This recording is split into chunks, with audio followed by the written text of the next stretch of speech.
Yetiştiren gidelim onlara.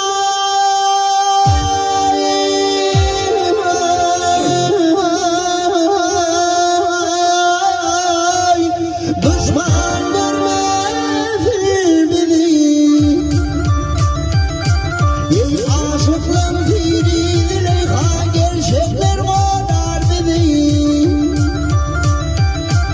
Ey takdiradan karavanı yaşatanlar bizi. İlmin bırakmazdım hiçbir şanlıhadı. Tadım sana kurban olsun. Varlılar kocayna. Aşığın züver yar, aylanayın taşındır. Biriler nazar alır, biriler alım aşıdır.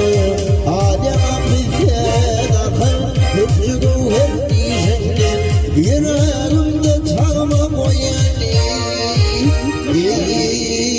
Gidilerle yaşamadır.